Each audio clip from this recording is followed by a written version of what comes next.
Krishna to all the devotees who have joined us online today from Central New Jersey. Please accept my humble obeisances. Vancha kalpatarubhayascha kripa sindhubevacha patitanam pavanebhyo vaishnavebhyo namo namaha. Ananta koti vaishnavrinda ki jai. Jagat Guru Srila Prabhupada ki jai. ISKCON Vartaman Guru Vrinda ki jai. His Holiness Jayapataka Swami Guru Maharaj ki jai. Mukham karoti vachalam pungum langayate girim yit kripatamaham vande Shri Guru Dinataranam Paramananda Madhavam Krishna Chaitanya Ishwaram.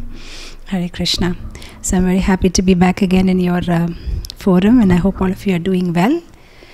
So today I've been asked to speak on the topic of the biography, the life and teachings of Srila Bhakti Siddhanta Saraswati Thakur.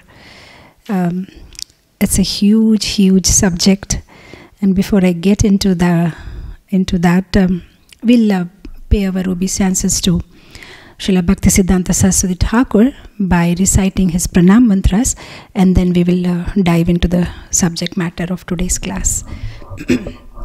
So you can all recite along with me.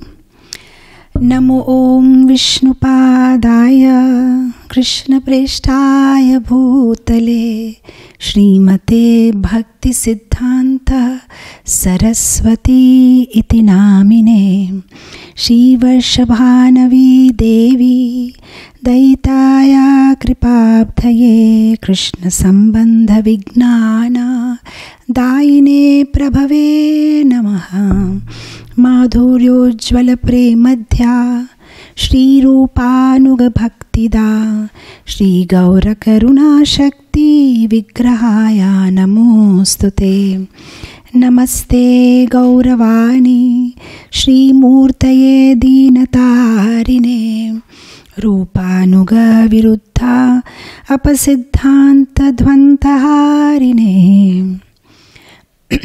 Actually, if we have today's class simply on these 3 pranam mantras, that itself would suffice. There is his whole life story and his mission and his swarupa has been described so nicely in all these 3 pranam mantra. We just read Shri Varshabhanavi Devi Daitaya. That's the name his Guru Maharaj gave it to him, Gaur Keshodas Babaji Maharaj. Varshabhanavi Devi is Radharani. So we can take it as one who is servant of Radharani, or Shri Varshabhanavi Devi Daitaya, who is dear to Radharani is Krishna, and he is servant of that Krishna. Kripabdhaye, he is the ocean of mercy. Krishna Sambandha Vignana, he has given the signs, he has delivered the signs of Krishna consciousness to everybody. Prabhave Namaha, to such a saintly person we pay our humble obeisances. In the next pranamanta says Madhurya Ujjvala Premadhya, one who has given this Unnata Ujjvala Rasa, this conjugal love of Radha and Krishna. He has given devotional service which revolves around this rasa. Shri Rupanuga Bhaktida, he is the one who is exactly in the line of revelation of Rupa Goswami. Shri Gaura Karuna Shakti, he is a personified energy of Chaitanya Mahaprabhu's mercy. And Vigrahaya Namostute, he is a personification of the energy of Mahaprabhu, and Namostute, our obeisances to him. The third pranam mantra says Namaste Gauravani Shri Murtaye Dinatarine. He is the personification of the teachings of Chaitanya Mahaprabhu. And Dinatarine means deliverer of the world. Rupanuga Viruddha Apasiddhanta Dvantaharine. If anything, any one line against what Rupa Goswami has taught, then he is there to cut it. Dvantaharine, he will finish it up. Any Apasiddhanta, anything that is not in the line of Rupa Goswami. So, very well it describes this whole life mission and, vision and what he did actually.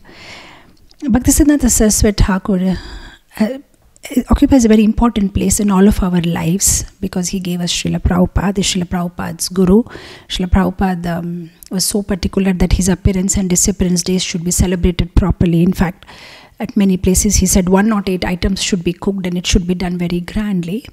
And and not only in our lives, actually he occupies a very important position in the whole Gaudiya Sampradaya, because at the time when there was a lot of confusion, a lot of problems, a lot of contamination happened, and after Chaitanya Mahaprabhu left, and after some time, of course, there were the whole situation in the Gaudiya Sampradaya is like that. Sometimes goes up and then goes down. So sometimes it goes up. There are some pointer preachers like Baladev Vidyabhushan and Vishwanath Chakravarti Thakur.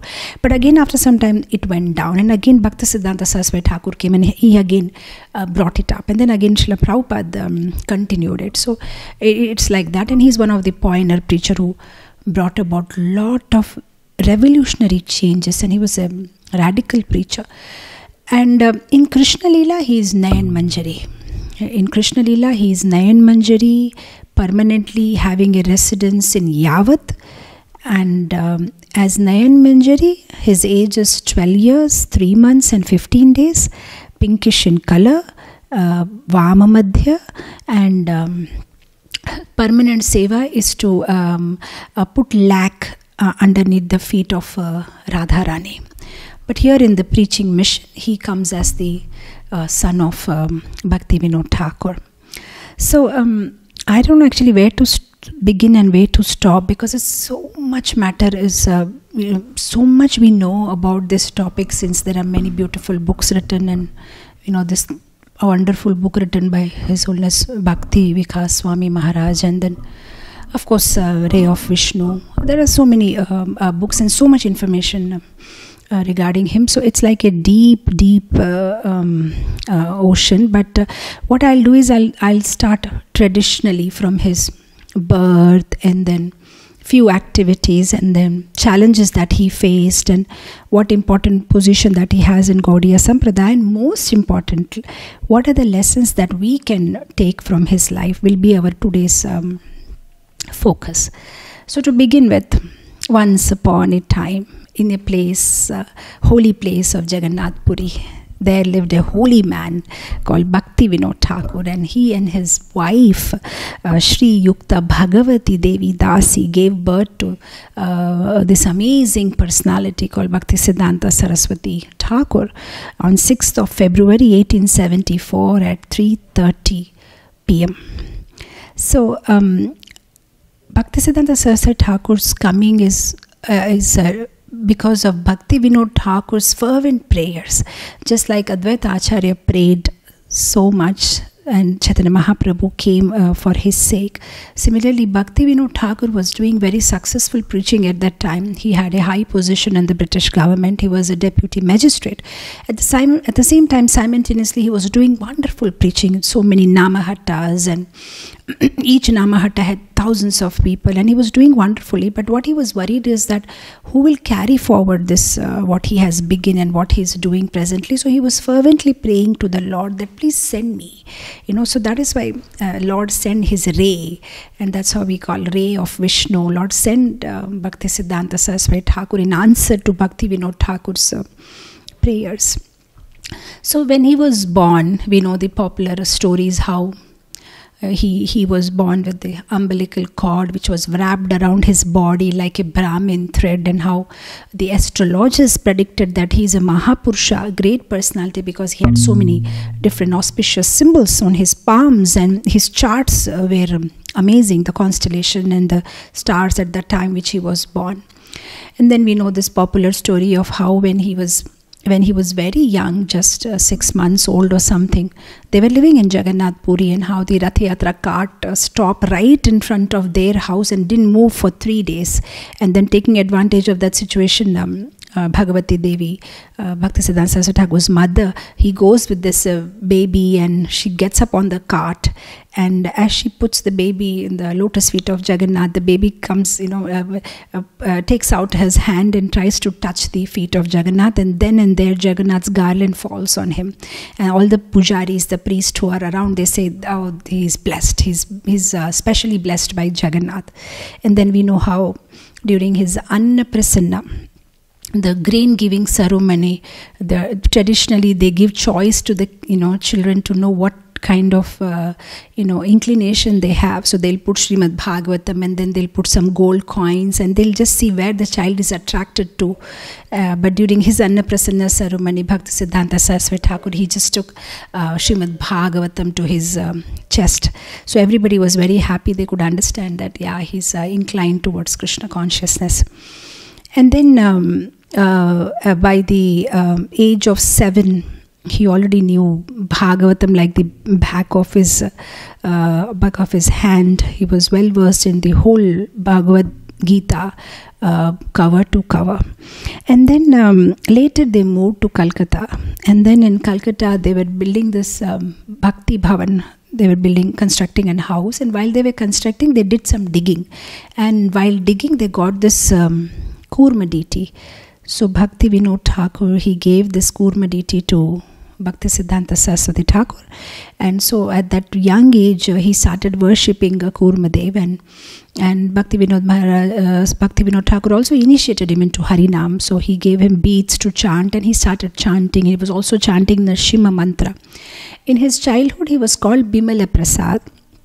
Because we all know in Jagannath Puri, whatever is offered to Jagannathji, it is first given to Bimala Devi and then it becomes Mahaprasad. So, because the Anna Prasanga, the first thing that he took was Bimala Devi's Prasad. That means Jagannath's Prasad. So, he was called Bimal Prasad by his parents. So, he was Bimal Prasad Datta. Bhakti Vinod Thakur's official name was Kedarnath Datta. So, he was the son of Kedarnath Datta and he was called Bimal Prasad Datta. So by 13 years of age, he started proofreading. He proofreading his father's books. He was expert in Sanskrit. He was expert in vocabulary. In fact, he used to speak such chaste English that even the English were mesmerized by his English. The Britishers, so they were surprised whenever he used to speak. They used to wonder, oh, does this word even exist in the dictionary? Such a high vocabulary he used to use, and he was a voracious reader. He used to read and Chaitanya Charitamrita, Chaitanya Bhagavat and so many other scriptures, and he was good in astrology, and he was a genius and in various fields. He was like a living encyclopedia, so intelligent, and he had such a memory. If he reads something one time, then that's it. He remembers it for the rest of his life. In fact, his teachers were amazed because he was never in the classroom. He was always in the library, and he just about knew everything. Then later, even when he joined the Sanskrit college, he was doing better than his teacher. So, in fact, about his high class English, one time Srila Prabhupada disciples were telling Srila Prabhupada that your Guru Maharaj books are so difficult to understand because of the English. And Prabhupada said, he wrote these books for me and I wrote my books for you. I will read his book and you read my books. So that's what Prabhupada said to his disciple, who was saying that, oh, what amazing English. You have to sit with the dictionary if you have to read his book. Such was his vocabulary. And then he also developed a shorthand script which was called Vikanta at that young age. And then he wrote a commentary on Surya Siddhanta, which is really difficult at such young age to write a commentary, and that earned him the title of Siddhanta Saraswati by the other scholars in the way he presented his commentary. And not only was he intelligent, he was very confident and he was very bold. Bhakti Vinod Thakur had a guru called Bipin Bihari Goswami, his Diksha guru. So once it so happened that he walked in and Bhakti Vinod Thakur paid obeisances to him, and this guru put his feet on Bhakti Vinod Thakur's head. And after that, when Bhakti Vinod Thakur went inside, Bhakti Siddhanta Saraswati Thakur, our Bimal Prasad, who was sitting there, he could not tolerate, and he just told him directly that you may be his guru, but do you know who my father is? He's Nitya Siddha, and how can you put your leg on his head? And then later, after some time, of course, at that time, immediately Bipin Bihari Goswami told Bhakti Vinod Thakur that your son is bold, too bold, he's actually rude. And later on, when Bhakti Vinod Thakur came to know about this, many times in his classes, he used to tell about this incident, that how Bimal Prasad reacted. And he was a bold preacher. He had a lot of scriptural knowledge, sharp memory. In fact, people like Raja Ram Mohan Roy, the reformers at that time, and Ramakrishna Paramahansa, they were afraid of him. And there was this one very famous guy during those times called Ishwar Chandra Vidyasagar. So Bhakti Siddhanta Saraswati Thakur, he asked him, he said, why can't you speak about God? You're speaking so many things. Why don't you speak about God? In fact, people were so afraid of his bold preaching, and he was so knowledgeable. They could not, nobody could defeat him, and many scholars used to shiver at the sight, and especially the Mayavadis.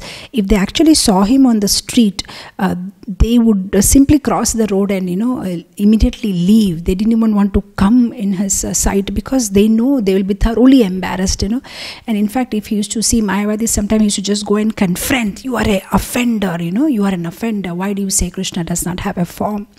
So he was like that, very bold. And the very famous incident is that of Medinapur. There were once this huge program in Medinapur, a 3 days festival, and where the big topic of debate was about the superiority of Brahmanas and Vaishnavas. So his father was supposed to go for that program, but he took to bed. He was ill.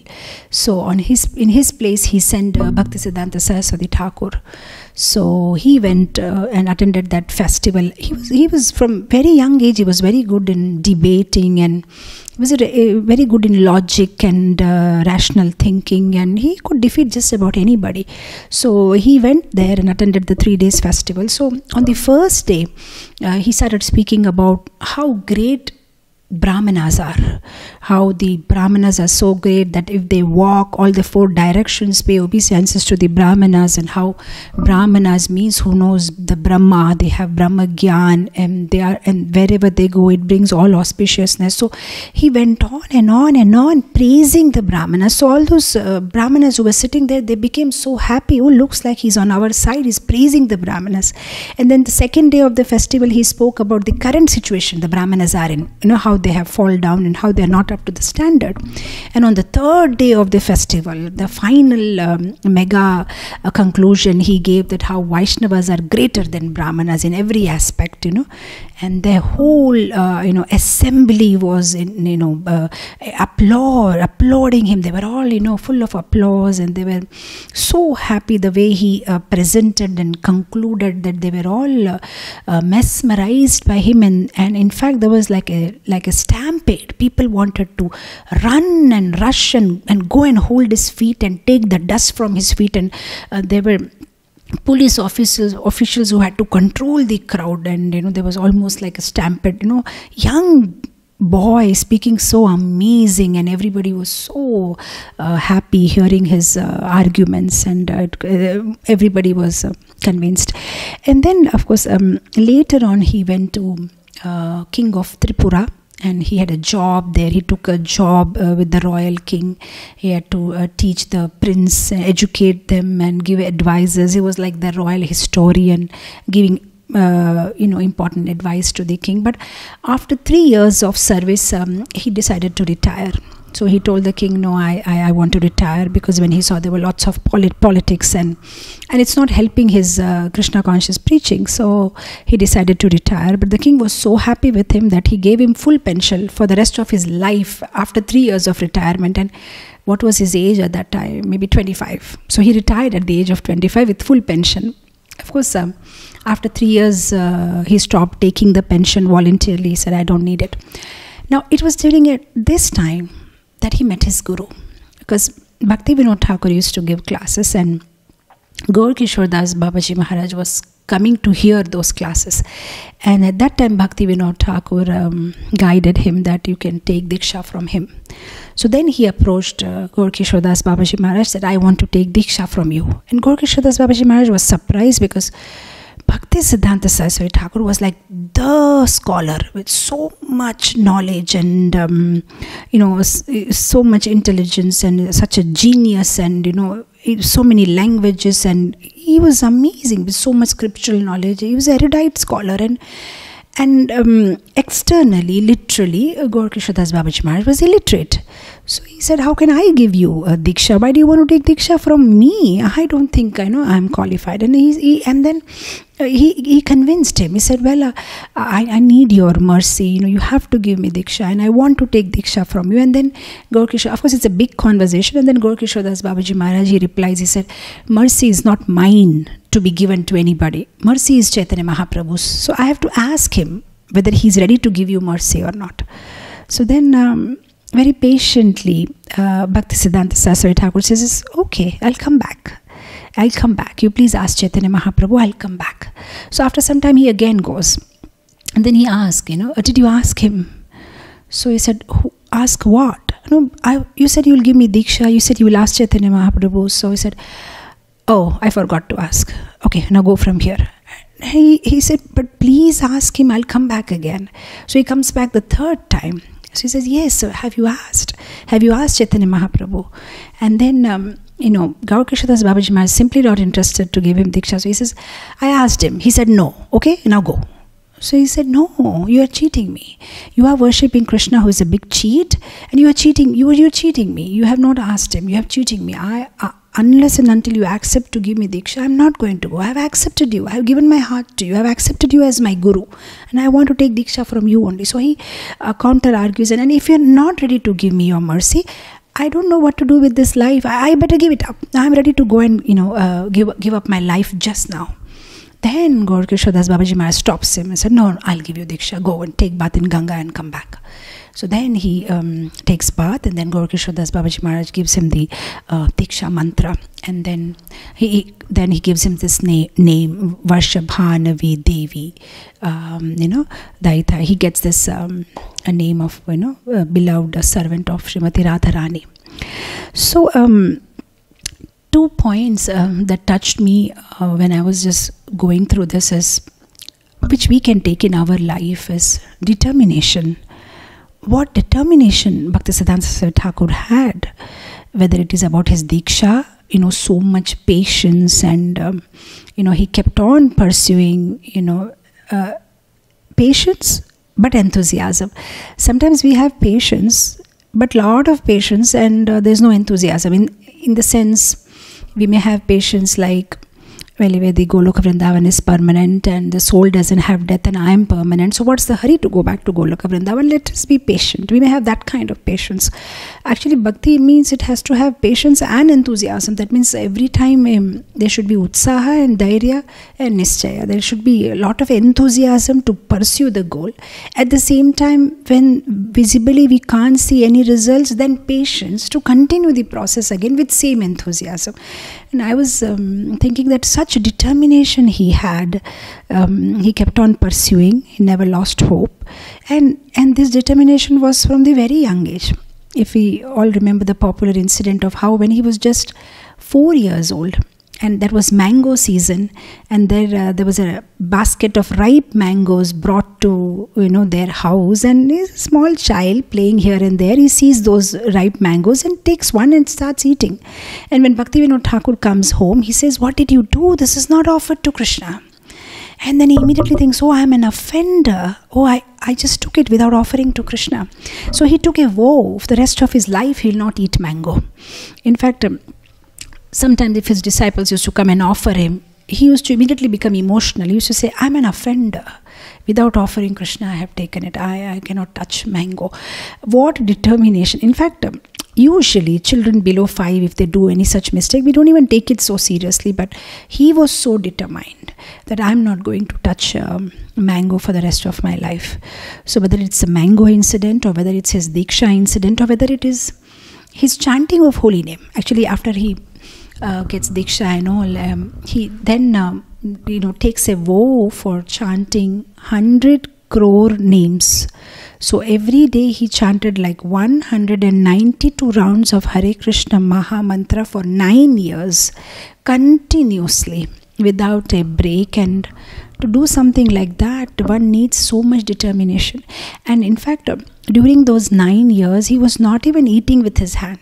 Keep both the hands, behind, and then, put the head down. Whatever he can directly eat with his mouth from the plate, that is what he was eating.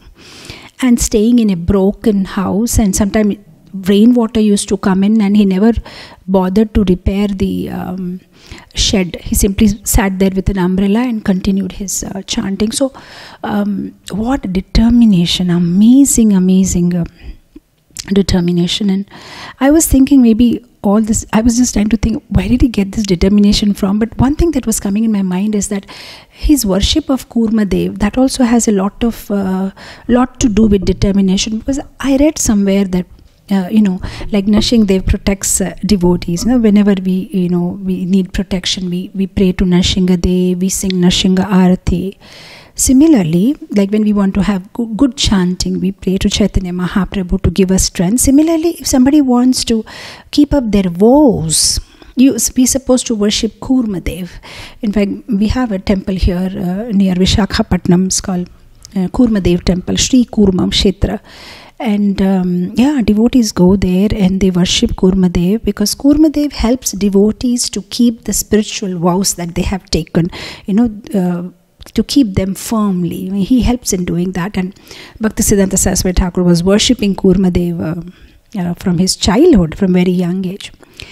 So I was thinking, one take home from Bhakti Siddhanta Thakur's life is determination, And the other thing that touched me was his vow of chanting holy name, because we may think, okay, I'm very smart, I'm very intelligent, but we still need to take shelter of holy name. We see in Bhaktisiddhanta Saraswati Thakur's life, I mean, he was amazing. He was intelligent, smart, English, vocabulary, scriptural knowledge, all the resource, everything he had, but he still understood that without the mercy of holy name, I can't get anywhere. But we may not have even 0.0001% of qualification that he had, but we feel so confident about ourselves, and often we don't sincerely take shelter of holy name. We don't have that faith and that firm faith that it's only holy name which can help us in carrying out whatever devotional service that we want to carry out. So that was 2 points I liked a lot in Bhaktisiddhanta Saraswati Thakur's life. And there was another thing that was coming to my mind, that when we spoke about determination, is that his path was not so easy. If we just study his life, there were so many challenges that he faced, because at that time there was Britishers who were ruling India, and the values were degenerating, and even the rich class people, the top class people, they were convinced by the Britishers that they are stupid and they should be embarrassed about their own culture. They should ask questions about their own culture, and they should try to imitate the West, and that will make them more smart. So values were degenerating, and the whole situation was like that. And the Britishers were ruling, and Christian missionaries were preaching, everywhere, and they were Jati Goswamis, Brahmanas by birth, by lineage, but not following any Brahmin culture. And then there were these Babajis who were indulging in secret sensual pleasures, and they had degraded this whole Vaishnavism in such a way that the respectable people even didn't want to relate with the Babajis, because they knew they were indulging in wrong activities. So it was actually degraded to call oneself a Gaudiya Vaishnava. That was a situation prevalent at that time, that if you say you're Gaudiya Vaishnava, people will look at you in a very low way. So that was the whole situation. And then there were reformers like Raja Ram Mohan Roy and others, so on and so forth, who were questioning Indian culture, and they were trying to reconcile it with the Western culture. So you can imagine what was going on at that time everywhere. And the philosophy had diluted. It was diluted, and though kirtan was popular, but no philosophy. And they were sahajas, pseudo sahajas, and these pseudo sahajas, they were having mala in one hand and fish on the other hand, and they were an insult to the Gaudiya Vaishnavas. And then his father had left and his guru had left. They already left the world. You can imagine what must be happening to him. And there were loads of professional Bhagavatam speakers who were doing it as a family business. They were not interested in reforming anybody. Just, you have Bhagavat Sapta, pay them something, and that's how the life is going on. So you can imagine what was happening, and there was hard to find even a one pure Vaishnava. And at that time, this whole burden of carrying forward Chaitanya Mahaprabhu's mission was lying on him. It was something that he had to do. And there was a lot of expectation from his father and his guru and the whole parampara. In fact, at one point, while he was doing this 192 rounds and chanting for 9 years, Bhaktivinoda Thakur's disciple Kunja Bihari Prabhu, he approached him. At that time he was like an avadhuta, like a madman, just wearing some small clothes and chanting Gaur Nitai, Hare Krsna whole day, sometimes just jumping in the Ganga with all the clothes, not eating properly, and people were calling him madman. In fact, when Kunja Bihari Prabhu was searching that, Bhakti Vinod Thakur's son, Bhakti Siddhanta, whatever his name at that time was, Bimal Prasad, they said, we don't know anybody by such name, but we know there's one madman, whose chants there, you can go. So he goes and he approaches him that, come on, let us do something together and we'll start preaching. We'll move this Sankirtan movement forward. And at that time, Bhakti Siddhanta Saraswati Thakur looked at him and said, why? There's already Sankirtan movement going on. Can't you see? Here, you see Gaur Nitai. Here, you see the Panchatattva. There's Sankirtan going on. Can't you see? That's what he replied and jumped in Ganga. Just taking bath in Ganga. So Kunja Bihari Prabhu, he was disappointed. He just went back. He doesn't know what to do, whose help to take. And then suddenly one time it so happens that there is this vision, or you can say a dream, in which Jagannath Das Babaji Maharaj and Gaur Kishore Das Babaji Maharaj and Bhakti Vinod Thakur and the Panchatattva and the Acharyas, they all came in the dream and they were all telling Bhakti Siddhanta Saraswati Thakur, start your mission. You are ready. Be confident. Start serving. Start rendering service to Gaura Dham, Gaura Nam, Gaura Kam. Start doing, you are ready for the mission, and don't worry. Don't keep any anxiety. We are all there for you forever. Please go ahead and begin your mission. Now is the time. So then he decides, yes, I'll start. So then that's it. Out of the blue, just goes to Calcutta, knocks on the door of Kunja Bihari. He's surprised and he just opens the door, and here he stands and he says, come on, let's do it. I'm ready. Let's register the Gaudiya Math and let's start our preaching mission. And he said, okay, wonderful. So both of them, they go, and then and there, that day itself, before 4 in the evening, they register Gaudiya Math and the whole mission starts. So I thought that was wonderful. Doing something so, he was well prepared. He chanted and purified, and he did like a whole environmental scan, just like Srila Prabhupada. Like that's why we see Srila Prabhupada's biography. The chapter is lifetime in preparation. That's what Srila Prabhupada also did. Making himself ready for the mission of his guru, and that's what Bhakti Siddhanta Saraswati Thakur also did. He made himself, equipped. And took shelter of the holy name and blessings of all the Vaishnava Acharyas and Guru Parampara, and then he began his mission. So, in fact, at one time, somebody was asking Srila Prabhupada, Prabhupada, in the beginning, starting first year, you were free, is it not, in America? When you started your ISKCON, and Prabhupada said, no, I was very busy. And then said, really? You were busy in what? Then Prabhupada said, I was busy in studying the American people. Because Prabhupada was very carefully studying them and then strategizing, so how should I make them Krishna conscious and what should I do?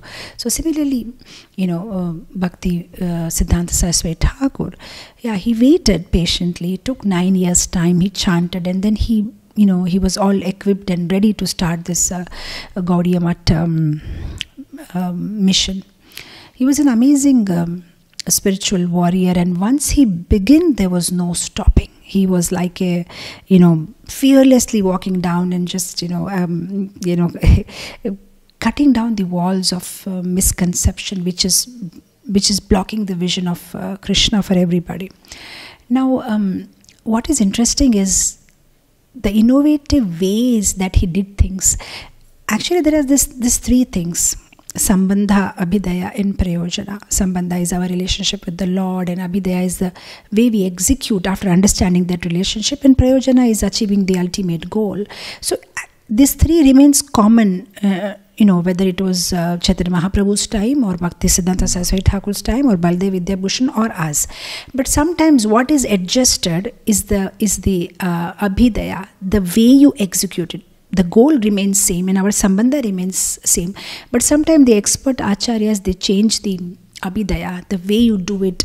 They will innovate and they will revolutionize. They'll just bring about some changes according to time, situation and circumstances, but the prayojana, the goal remains same. So there are a lot of different things and strategies that he adopted, which were very very radical, very difficult to accept for people of those times. For example, he was using cars, which was nobody can even imagine those days. Babaji Maharaj, they were very simple. He used to wear wristwatch. He used to wear sewn clothes. He used to use radio. He used to travel in car. He used to go by boat. He was using, sometimes he was wearing western clothes, depending upon what kind of situation, and then he's speaking in English language, and so many things he was doing to spread Krishna consciousness. And the most revolutionary thing that he did was taking sannyas, because actually Bhakti Vinod Thakur had also accepted Babaji Vesha. Jagannath Das Babaji and Gaur Krishna Das Babaji Maharaj, he was also Babaji, and then Rupa and Sanatan Goswami, they were also taken Babaji Vesha. So he was the first person in the Sampradaya who took sannyas. And why did he take sannyas? Because those days, those who are in Babaji Vesha, they were not respected at all. They were looked down upon. But those Mayavadis who were wearing saffron cloth with danda, people were respecting them. Oh, they are sannyasi. So Bhakti Siddhanta Saraswati Thakur thought, I'm giving pure Krishna consciousness, but just because of my dress, people are not respecting me. Okay, I'll wear saffron. But then he didn't have his Guru. Maharaj was not on the planet to give him sannyas. So he just goes and takes sannyas by himself from the picture of his Guru. Just puts a picture of his Guru and he just takes sannyas. And he gives himself this name, Bhakti Siddhanta Saraswati. Siddhanta Saraswati he already had. He just added Bhakti to that.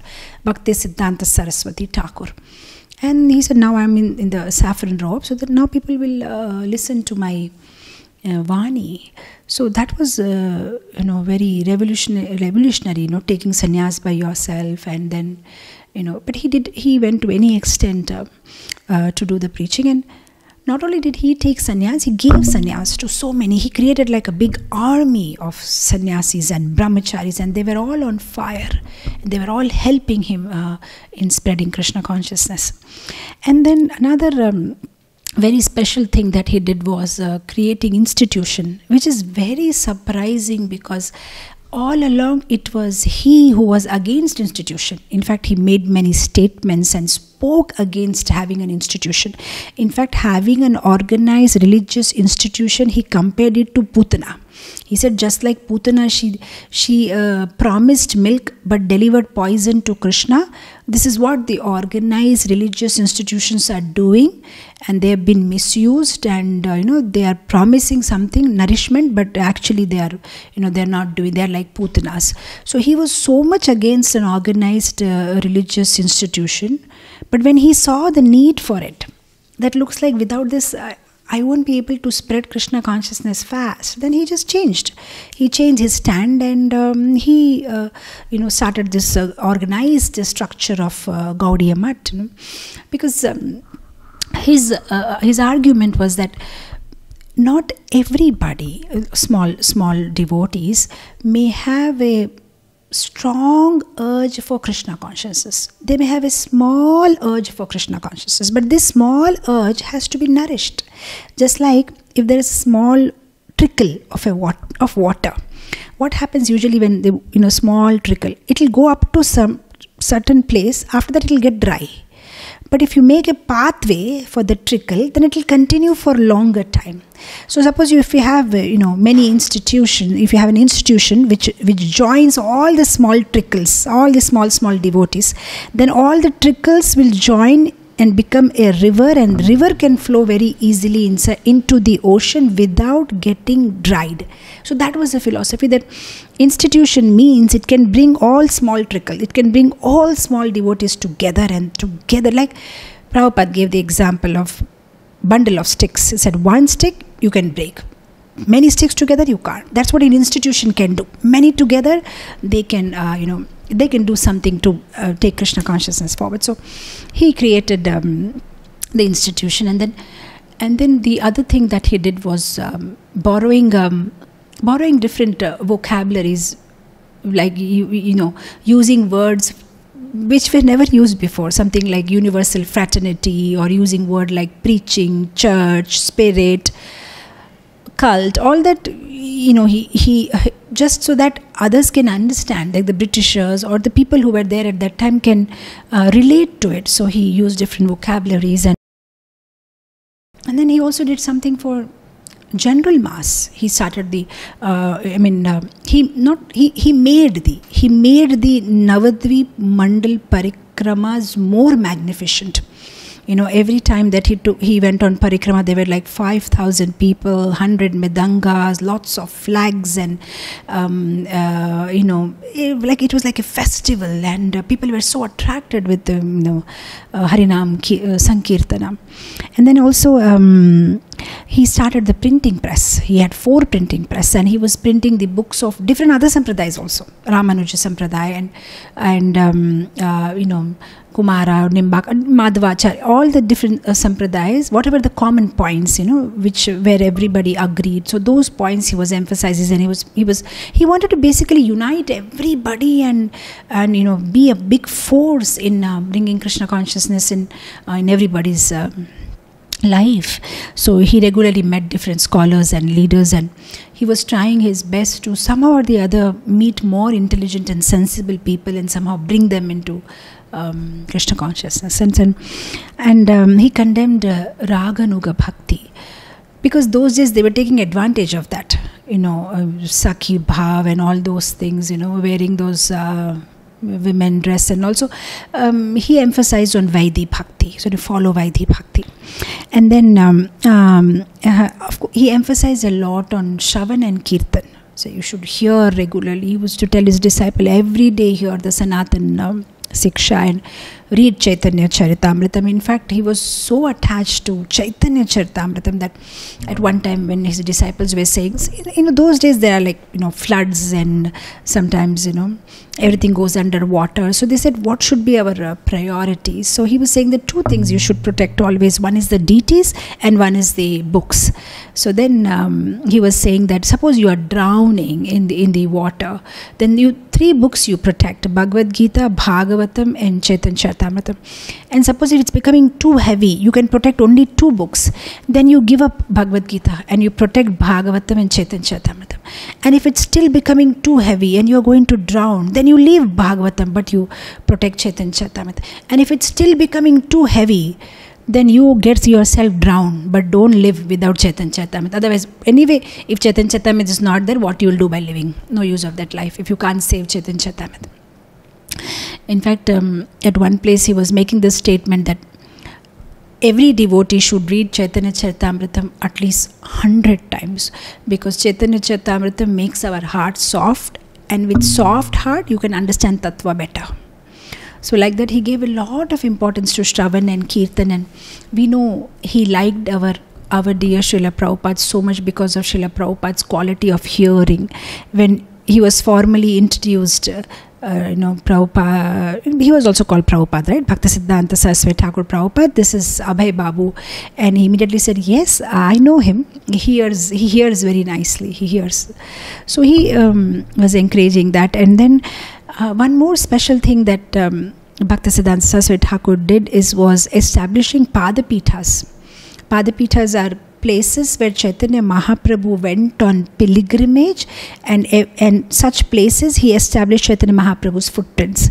There is one here in Vishakhapatnam also. We have a temple atop the hill, Simhachalam, Narsimhadev's temple, and Chaitanya Mahaprabhu had visited.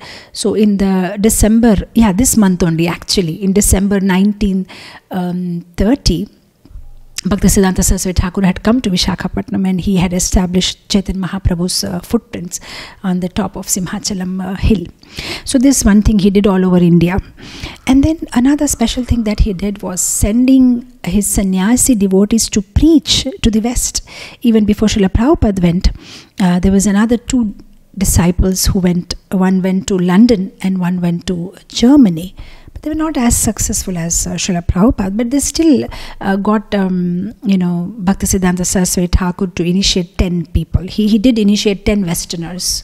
And of course, the third disciple of Bhakti Saraswati Thakur who went to the West was our dear Srila Prabhupada, and then we know the rest of stories, history, what he did.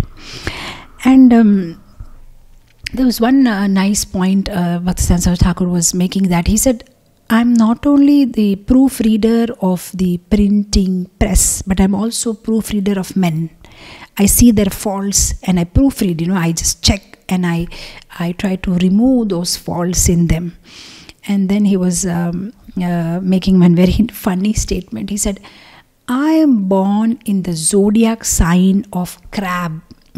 I think that's Cancer zodiac sign has a crab. So he said, I am born in the zodiac sign of crab.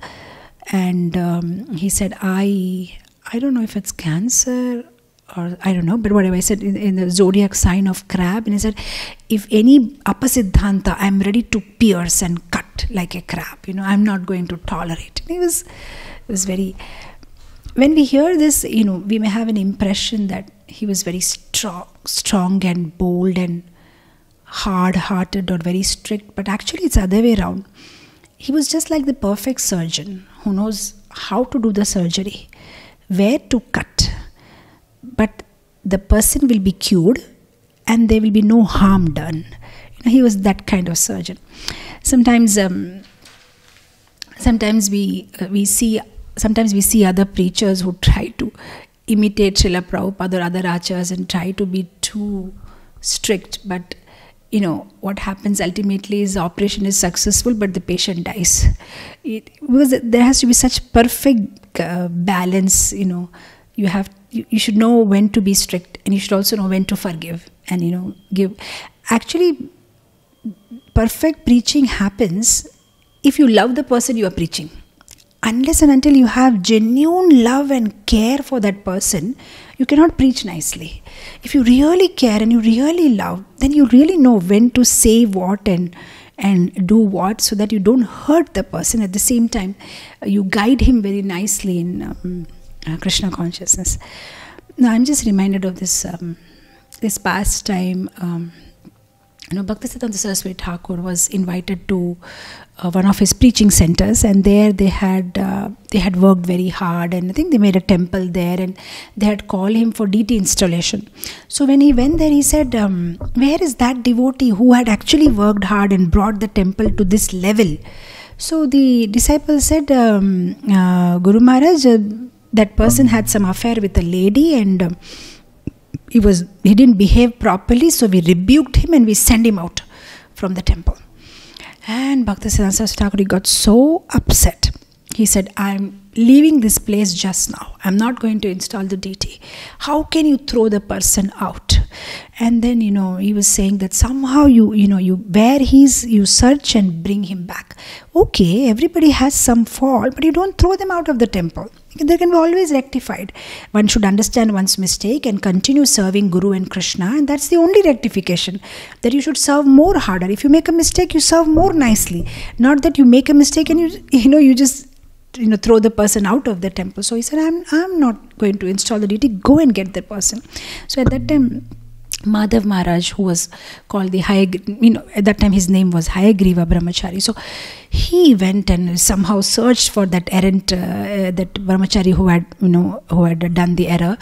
He was working in some watch company. So he went and said, Guru Maharaj is calling you. And this man, he came running and crying, and he fell on Bhakti Saraswati Thakur's feet, and he said, I joined this watch company after leaving the temple, but I was not happy here. I always wanted to come back to the temple, but I don't know how to show my face. And then he said, you are more merciful than Krishna. Guru Maharaj, thank you so much for accepting me back again, and I want to always serve you. So that's how he just accepted him back. And I thought that was so sweet. I mean, at times he was very tough. At times he was very sweet. At times very tough. One time, one of his disciples, who was to give regularly 2 rupees donation. Those days 2 rupees was a big thing. Every month he used to give 2 rupees donation to Gaudiya Math. So one time Bhagavatam class was going on, and that man, he just walks in, like moving everybody aside, and comes and sits in the front. And immediately in front of everybody, he said publicly, just because you are giving every month 2 rupees donation, you have not purchased me. If you have come late for the class, go back and sit, So at times he could just be blunt, and at times he was so affectionate that even if somebody made very big mistake, he would just forgive them. And there was this one cook in Gaudiya Math who was, who was very aggressive, and he used to end up fighting with everybody, and he died.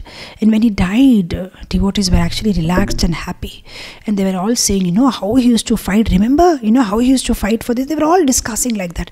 And Bhakti Sastri Thakur was in the room, and suddenly he opened the door, and he's hearing all this, and then suddenly he opened the door and he said, yeah, but he used to maintain his dhoti very cleanly, very nicely. He used to wear his dhoti.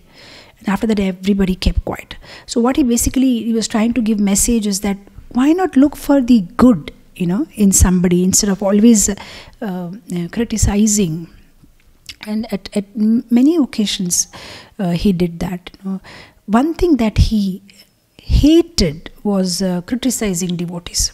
He was completely against this, and even in his final instructions. And time and again, at number of places, he has said, don't look at others' fault. That is not your business. You look at your own self. How much lust you have, how much deceit, kutinati, what is filled inside you. Check yourself.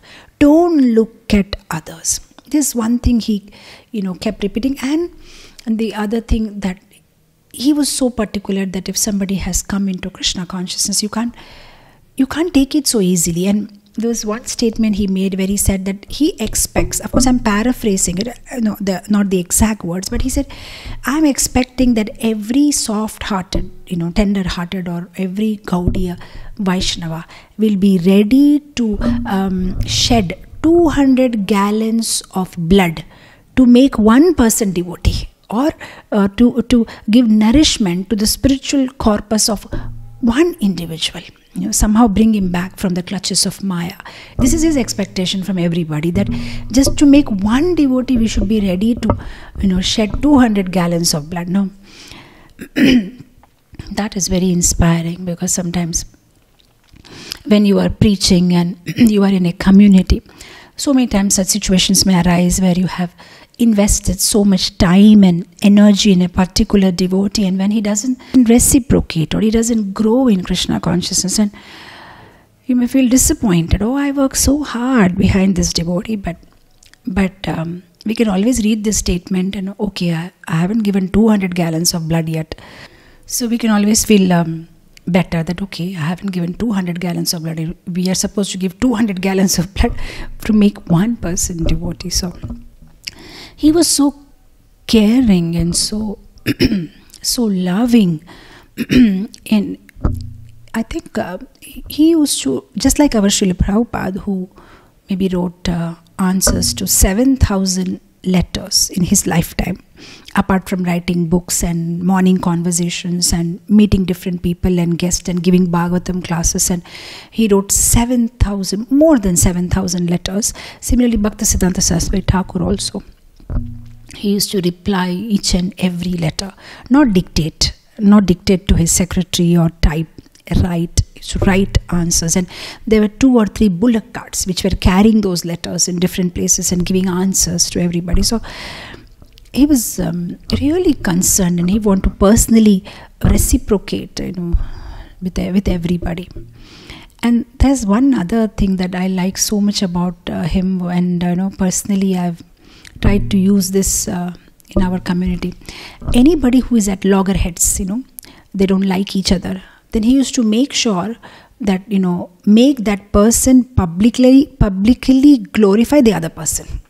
And And now imagine what will happen, They have some problem with each other, and now they're supposed to glorify each other publicly. So what will happen? All your anger and enviousness and everything, whatever bitterness you have, it just evaporates. So he had like this, unique to make sure that everybody's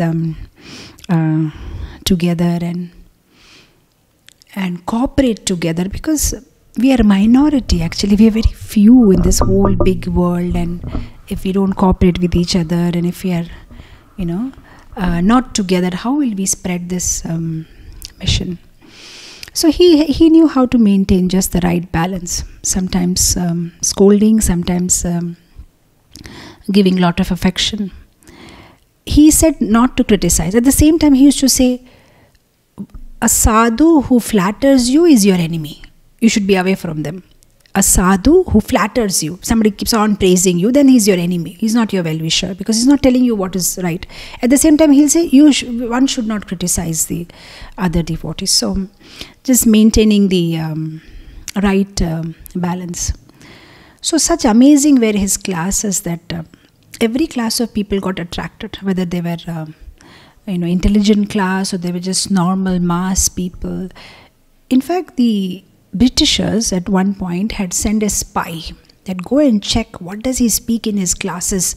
You come and inform us back. So this spy, he came and he was sitting through the class, and after 3 hours of class, instead of going back and informing the Britishers, he thought, I got my guru. He just left his job and he said, I just want to surrender. And he became a disciple of Bhakti Siddhanta Saraswati Thakur. So from that time, the Britishers, they stopped sending spy. Because if we are sending spy, we are giving him disciples. Because our spy, they go and become his disciple after they hear his class. So, so amazing he used to speak. And then not only that, he used to speak for hours. At one time, he spoke for 7 hours continuously. So the disciples were now tired. So one of the disciples went and very humbly said that, Guru Maharaj, maybe you need to take rest. You've been speaking last 7 hours. So he said, yeah, speaking Krishna consciousness is rest.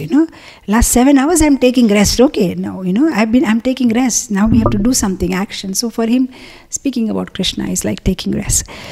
So like that, he used to give amazing classes and practically demonstrate whatever he was speaking, so that they can understand it nicely. There was achar and prachar.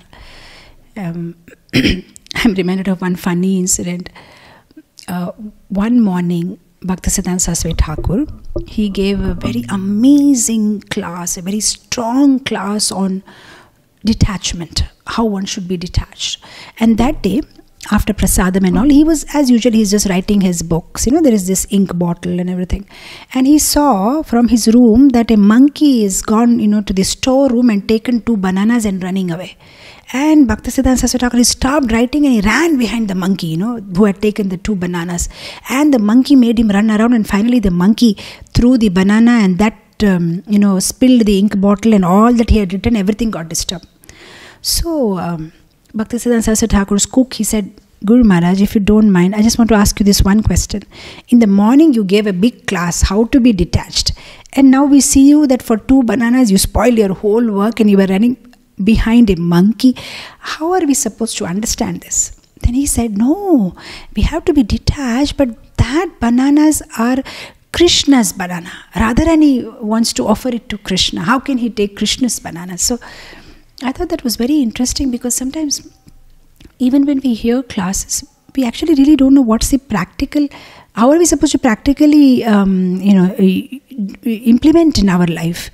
So we may think detached means, so I have to be not detached from service, not detached from protecting Krishna's property.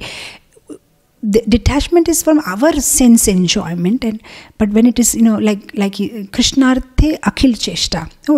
Upadeshamrita says, Rupa Goswami says, one should not over endeavor. But at the same time, he says, Krishnarthe akhila cheshta.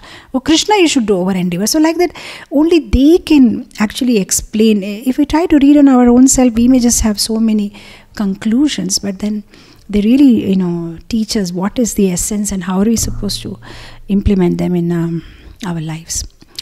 So he had very good political, social contacts, and in fact, he was at one point he was also in touch with Subhash Chandra Bose, and I heard somewhere that for 10 years he sent Jagannath's Mahaprasad to Subhash Chandra Bose's house.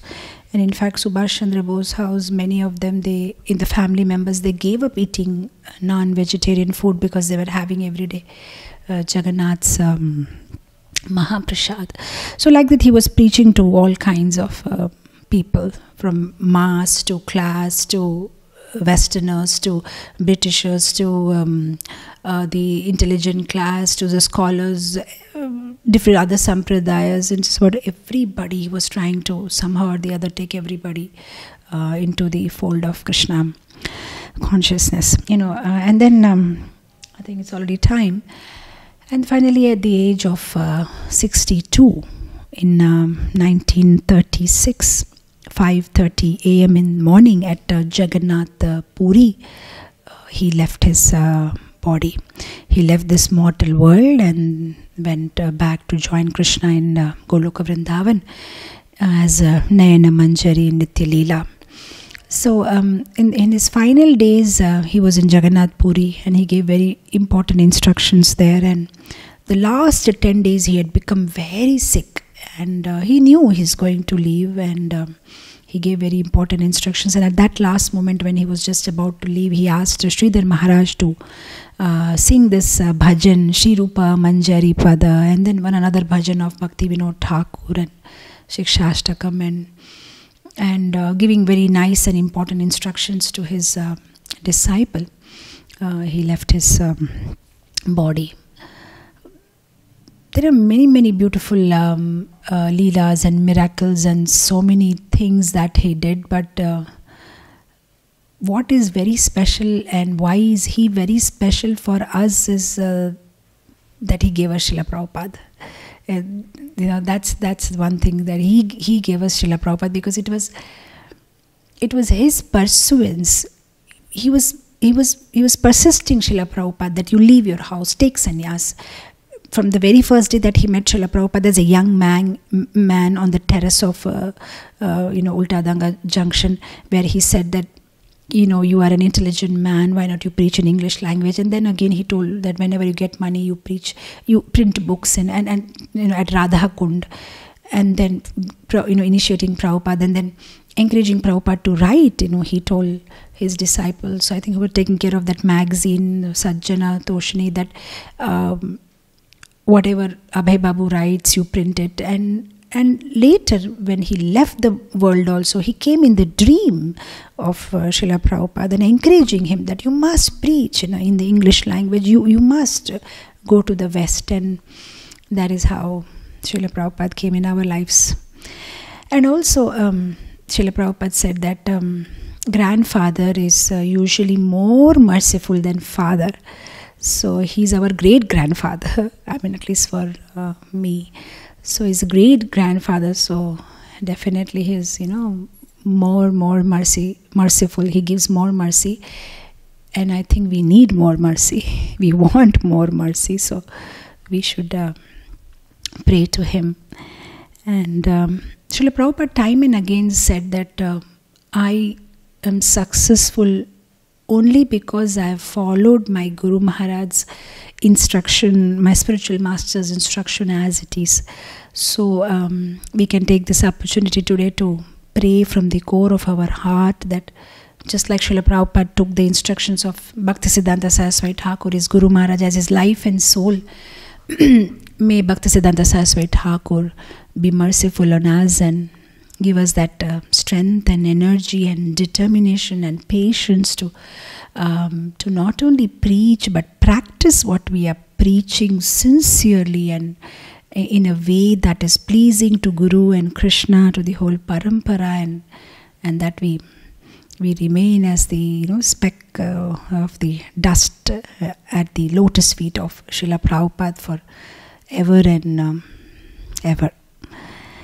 So with this, I think I'll end it here. Thank you so much, dear devotees, for your patient hearing. I'll end it here. Srila Bhakti Siddhanta Saarswati Thakur ki jai. Srila Prabhupada ki jai. Hare Krishna.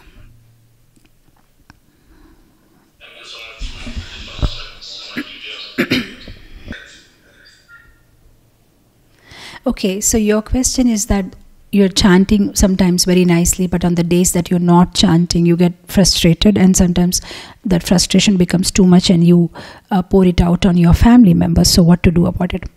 Actually, there is something in this connection related to Bhakti Sastri Thakur's life, I'll tell you. Because Bhakti Sastri Thakur made a statement saying that you should cry for Krishna.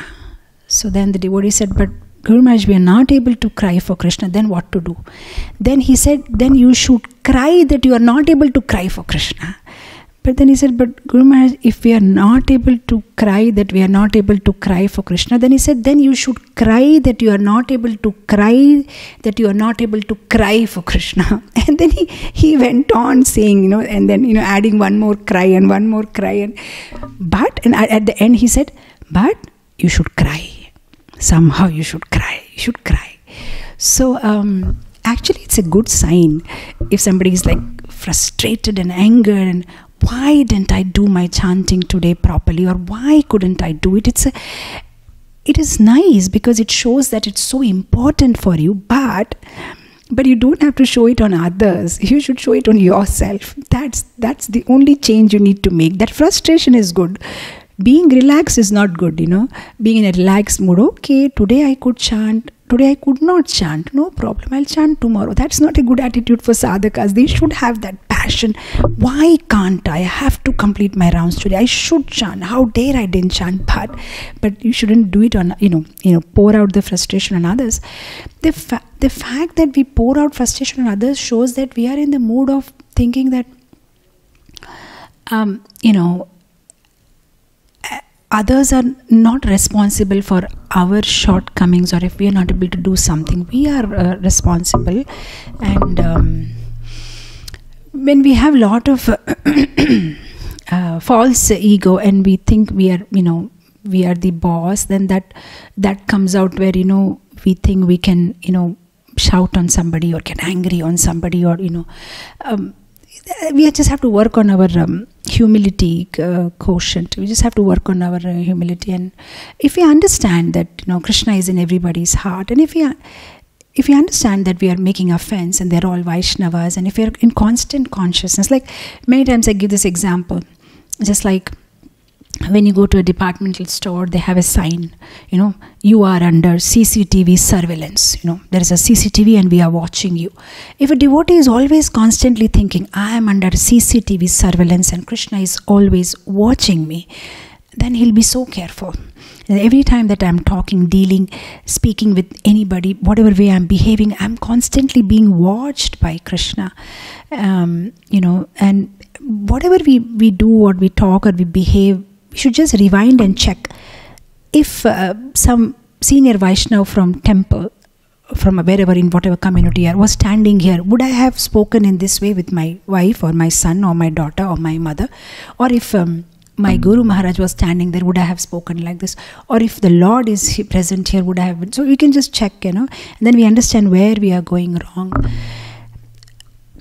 I think the whole process of bhakti is to be conscious of Krishna and conscious of what we are doing, saying, very mindfully whatever we are doing, and the fact that you realize that you are doing that is also a good sign. Avlokan, that okay, I think I'm sometimes there are people on the certain stage where they don't even realize. They think I'm fine, but then at least now because we are regularly chanting and associating and hearing, we understand, no, I'm wrong and I want to correct myself. And then again we improve a little bit more and I say, where should I correct myself and how should I correct myself? But the fact that we are meditating on it itself will give us correction. There is no other outside medicine to be taken, or there is no quick fix solution. It's not like 2 minutes Maggi noodles. You just have to, so now we are conscious and we are constantly being conscious. So when we are constantly being conscious, the graph will improve. But sometimes, if the graph is like you are every day getting angry or regularly showing your frustration on others, then from every day it may become weekly, from weekly it will become monthly, then sometimes and yearly, and then slowly it will go away. But the fact that we know and we are aware and we are working on it, And that's it. And we are on the way. So it will happen slowly. So you are conscious and you are sharing it. And the fact that you publicly shared it itself shows that you're doing so good. You're like, okay, you're accepting it. So then slowly you just have to be conscious of it and try to avoid it by yourself. It's in your hand. Who else can help you? You have to help yourself. So it's in your hand. And next time actually not able to do chanting properly and frustration all arises because of there's so many other deep rooted reasons. Sometimes it's lack of time management, and sometimes we don't know what to give priority, and we end up doing things which are not so important, and we end up pushing our chanting, so it's all related actually. See, the fact that anger comes out or frustration comes out, it's a symptom, but the disease is something else. There's so much under the iceberg, there's so many things that must have that may be going wrong. So we need to sit over and think about it. Where am I going wrong? Is it my time management, or is it my why am I not able to do it? So, and why am I getting angry on others? So you'll have to sit over and think for yourself. Yeah, so that's what is coming in my mind right now. I just hope it helps you in some way.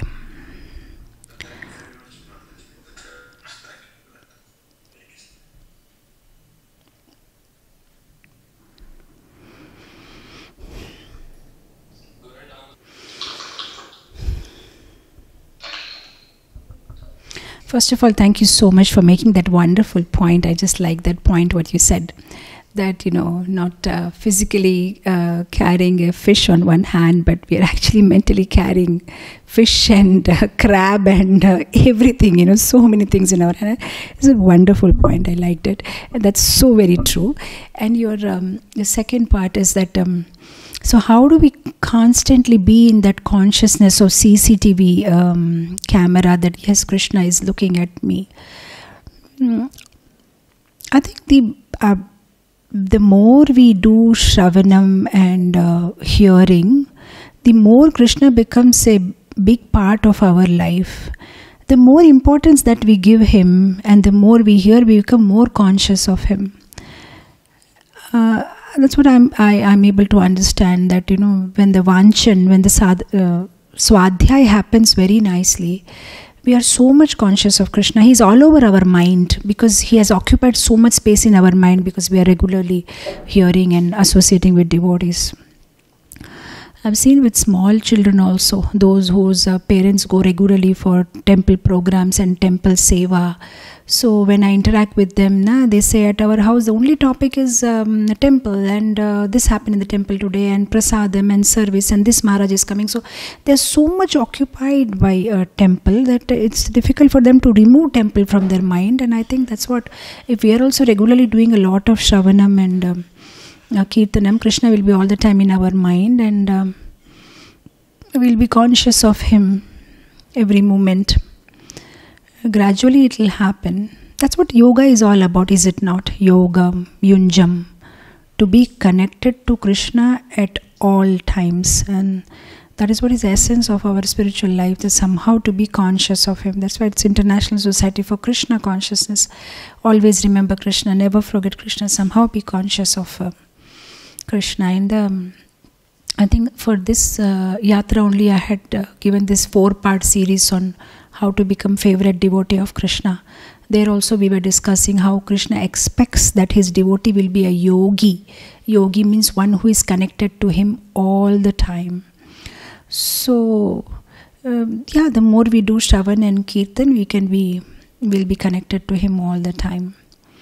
Practically, personally, in my life, I have seen if sometimes if Shravanam goes down, the connection actually goes down, because you get so much occupied with so many other activities. But when the Shravanam is good, you're on high all the time, and everything that you do, say, will remind you of Krishna. That's what is coming in my mind. How to have the CCTV mood is more of hearing and serving and seva and hearing kirtans and regularly associating with devotees. That reminds you of Krishna all the time. Okay, now you you made one statement. You were saying that if anything good happens, we give the credit to Krishna. Okay, it's Krishna did it. And if anything bad happens also, we think, okay, it is Krishna's plan. But in spite of thinking like that also, somewhere in the mind we are thinking, but I wish it would have happened in some other way. Why did it happen in this way? So are we being hypocrite? No, we are not. Because what is good, and what is happening bad to us is bad. Just because you are now Krishna centered does not mean that everything bad that happens in your life you can accept it as good. You accept good as good and you accept bad as bad. But the only thing is, amidst the bad you try to see something good. So for example, today if somebody went to a doctor and he just came to know that he's got 3rd stage cancer, or let's say, some kind of a disease. Now if you tell me that he should think it's good only because whatever Krishna does is good, how dare I think it's not good? I'm feeling guilty. Am I hypocrite? No, bad is bad. Definitely it's bad that you have cancer, and you have definitely all rights to feel bad about it. But what you can do is you can see good amidst the bad. So everything that happened to you may not be good, but you can see good inside the bad. That means at that time you can say, okay, yeah, this is really bad that I have this health issue, but at least I came to know now. At least I went through the test. Oh, at least I have the money to pay for the medicine. Okay, at least I have the doctor. Oh, at least I got Krishna consciousness before I entered into this disease. At least now I know, like Parikshit Maharaj, even I can chant Hare Krishna. Oh, at least I have devotee association. Maybe they'll come and do kirtan for me. Oh, at least I have, I've settled my wife and children. Okay, at least I have. So like that you can start searching for the good in the bad. But bad is bad. Just because you're Krishna conscious, you can't say bad is good.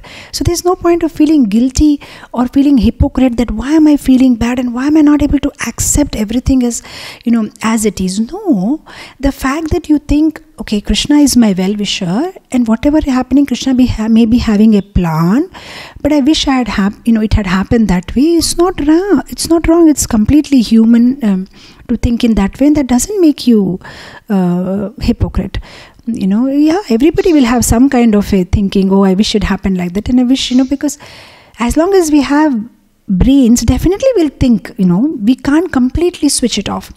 The whole point is not to stop thinking, but just to, add to it, saying that, okay, it's Krishna's plan. It may be Krishna's plan. Okay, Krishna may be having some plan, and, give a solace to ourselves, and slowly we come to such a point where we are completely... See, the fact that you think it is Krishna's plan also is one stage of surrender.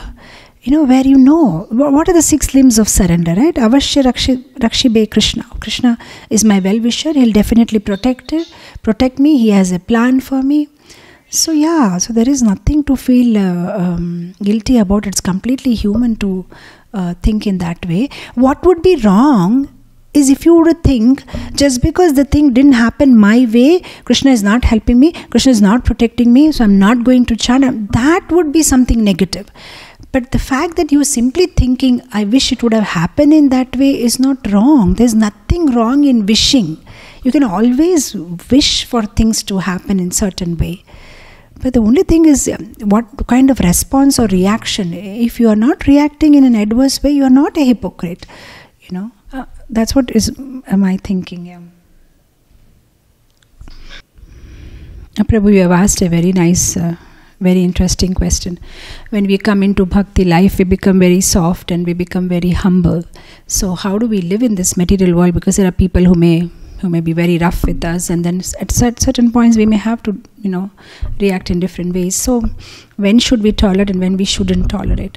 So actually I have given a complete class on this, Prabhu, but I'm unable to remember what is the title of that. It would have really helped you if you would have gone through that, because there I have given various examples on when to tolerate, when not to tolerate, why to tolerate. So like that I had covered many things, but I'm unable to remember the title of that. Okay, yeah. So I have given a class on this particular. Now I'm not able to remember. If I remember, I'll send it to Krishna Prabhu, and then he can send it. But in short, I just like to tell you this in Mrigari, the snake example of Narad Muni had a snake disciple, and how Narad Muni had asked the snake disciple not to bite anybody. And after a year, when Narad Muni visits the snake, he sees that the snake has been beaten badly by everybody. And then Narad Muni asked him, how come you have, come into this situation? He said, it's you, Guru Maharaj. You asked me not to bite. And then Narad Muni says, well, I told you not to bite, but you can hiss, you can hiss. So I think that same applies to all of us. As devotees, we don't want to, we want to be humble. We want to be tolerant. We want to be, nice to everybody. But just like we were talking today about Bhakti Siddhanta Saarswati Thakur's example of detachment, where he just gave a class on detachment, but then he was running behind the banana. So we want to be Trinadapi Sunichena Taroreva Sahishuna, but then if somebody is disturbing our bhakti, or there is some obstacles, or if we have to deal with a certain person in a certain way so that it helps our bhakti, we can go ahead at that time. It's not about humility, and it's not about tolerance. So the whole point is, if our goal is clear, there will be no questions about what shred of behavior should be, because the whole point is we want to go back home, back to Godhead, and that's our main goal. And whatever obstacles are coming in between, we just deal with them in a right way. For example, certain things are better to be tolerated. Certain things are better to be endured. There is no cure for that. Certain things, if you think that by speaking, you can, it will help in your Krishna consciousness. Because sometimes you are put in such a situations where if you don't speak, you will not be able to continue your chanting. Somebody is disturbing you, So it's like that. You have to just check for yourself when you have to, when should you migrate from that place, or you should mitigate, or you should tolerate. You should decide for yourself. Like I was giving this example, if it's very cold in Kashmir, either you migrate from Kashmir, or you mitigate, just wear a shawl, or you tolerate. Even if it's cold, what can be done? So it depends upon what kind of situation that you are in. If you migrate, or you mitigate, or you tolerate, what will help your long-term goal? That should be your long-term goal, is going back home, back to Godhead, and becoming a good Vaishnava. Whatever is helping you in doing that, you should take that steps. Because I will not be able to make any blanket statement on that, because it is so object, depends upon what subject, what situation you are in, and where you are asking me whether I should tolerate or not. General principle is you should tolerate, be humble. The qualities of Vaishnava, Titikshava, Karunika, Sadhu, Bhushana. But at the same time, if we tolerate, definitely Krishna is going to be happy. Many times I quote the Brahma's stuti, Tatte nukampa susamakshamano. Krishna likes a person who is very tolerant and humble and meek. And then we know the Avaduta Brahmana from Srimad Bhagavatam, how he tolerated when people were blaspheming and criticizing and spitting on him. But okay, these are all there. But according to your situation, what is going to help you in Krishna consciousness, you do it. Some silly little things, which is better to be tolerated, is not that big deal, then better to tolerate, not to waste our time. Like I always say, the biggest challenge is to keep the biggest challenge as the biggest challenge. Our biggest challenge is to go back home, back to Godhead. And the biggest challenge in our life is to keep that biggest challenge as the biggest challenge. Because we are just doing some other small things, we are giving more importance. So that's what, if our goal is clear, and that's it. Whatever is disturbing, where you have to speak, you have to speak. That's it. Where you have to, tolerate, you have to that you'll have to decide, based on whatever time, space, situation, and circumstances, like that. Krishna, Krishna, Krishna lage. Sab Krishna, Krishna, Krishna lage. Sab Krishna, Krishna, Krishna lage. Sab Krishna